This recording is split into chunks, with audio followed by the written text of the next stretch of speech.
This image shows the flight zone of NASA's Ingenuity helicopter from the perspective of NASA's Mars 2020 Perseverance rover. The flight zone is the area within which the helicopter will attempt to fly. An annotated version shows the locations of the helipad, the airfield, the next largest green box, a region where the helicopter will always take off and return, and the boundaries of the flight zone. The image was taken by the navigation cameras aboard the Perseverance rover, NASA's Jet Propulsion Laboratory, which is managed for NASA by Caltech in Pasadena, California. Built and manages operations of the Perseverance rover. A key objective for Perseverance mission on Mars is astrobiology, including the search for signs of ancient microbial life. The rover will characterize the planet's geology and past climate, pave the way for human exploration of the red planet, and be the first mission to collect and cache Martian rock and regolith. Subsequent NASA missions, in cooperation with European Space Agency, would send spacecraft to Mars to collect these sealed samples from the surface and return them to Earth for in-depth analysis. The Mars 2020 Perseverance mission is part of NASA's Moon to Mars exploration approach, which includes Artemis missions to the Moon that will help prepare for human exploration of the red planet.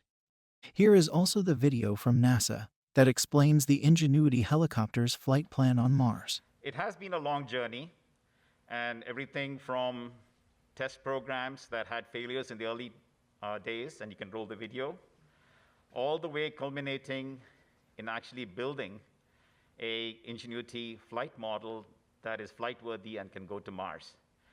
We have done a lot of testing, everything from the mechanisms to going into our 25-foot space chamber, which simulates the atmosphere of Mars, where we did a number of flights to characterize the performance of the system, to understand how well it can control itself, and to do a whole number of maneuvers to make sure that we knew how this thing could fly here on Mars. A lot of testing, that everything that we could possibly do here on Earth has been done, and now it's time for us to take that same vehicle to Mars and subject it to the ultimate test. So there are still a number of challenges ahead. We are at a milestone right now where we are on the surface. We have successfully exposed ourselves to the atmosphere of Mars. We are right now in the process of having the rover drive us to a location, which will be our airfield. There will be a long 10-day sequence of careful, critical deployments. And then there will be the deposition of the helicopter on the surface. And then there will be that first exposure to sunlight when we have to charge the batteries by ourselves, where we're no longer part of the Perseverance rover and connected safely, and we're completely on our own, fully autonomous, waiting to receive commands. We will go through a number of days of commissioning, approximately a week, where we test out sensors, we test out servo mechanisms, we test the motors to make sure they spin right, and we'll be very methodical and event-driven as this engineering experiment unfolds. And then we will be at a point where we'll undertake our first flight, and then we'll progressively undertake more aggressive flights once we understand and analyze all the behavior from that first flight. So with that, I would like to turn it over to Howard, who will tell us more about our first flight. All right, thank you. I want to talk a little bit about where we've chosen to fly the helicopter. Immediately after the rover landed on February 18th, just within a couple of hours, we started to search for a good place to drop off the helicopter. And when I say good place, what I mean specifically is we wanted to find something that we called an airfield, which is an area where it is safe for the helicopter to take off and also safe for the helicopter to land again after a flight. So that area naturally needs to be flat, and it needs to have few obstacles, rocks and the like, that could pose a danger to the helicopter on landing. And that area should also be situated within a larger flight zone.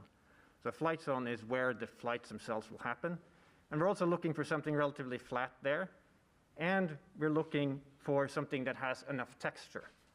That means things that the helicopter can look at with its cameras while it's flying in order to keep track of where it's at. So we began to look for an airfield and a surrounding flight zone, first using satellite imagery.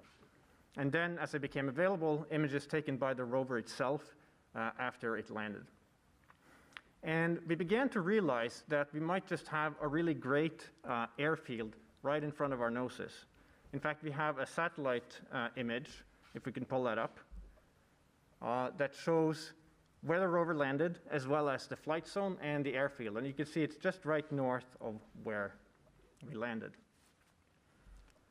And once the rover started driving, we were able to get even better images of this area. And we have a second image here that shows what the rover saw with its navigation cameras, looking directly up the airfield, or up the flight zone with the airfield in the foreground. And using these images and other images, we really scoured this area. We looked at every little rock and pebble within that airfield and measured it before we finally were comfortable saying, yes, this is going to be our home base for the helicopter. So what you're looking at there is, in fact, the first airfield on another planet, and we're planning to deploy the helicopter right in the middle of that. So next I want to talk a little bit about our first flight and what that's going to look like starting from this airfield that we've picked here. So first of all, the first flight is special. It's by far the most important flight that we plan to do. It'll be the first powered flight by an aircraft on another planet. And we've, in fact, met most of our goals for this project just by getting to the point where we are right now. And we'll declare complete mission success if we do this first flight that we're going to attempt. Now, the flight itself will consist of a takeoff and then a climb to an altitude of 3 meters. And then we will hover in place for about 30 seconds and make a turn with the helicopter while we're hovering, and then come down and land again. And we have an engineering simulation here that shows what that flight might look like above the airfield that we have just chosen. Now, when the helicopter goes to fly like this, a few hours ago, it's already received instructions from us on Earth that describes exactly what that flight should look like. The detailed trajectory that it's going to follow, how fast it's going to follow that trajectory, where and when it's going to turn, when it's going to take picture, etc. So it knows at that point exactly what we would like it to do. But it has to work very hard during the flight itself in order to make that happen.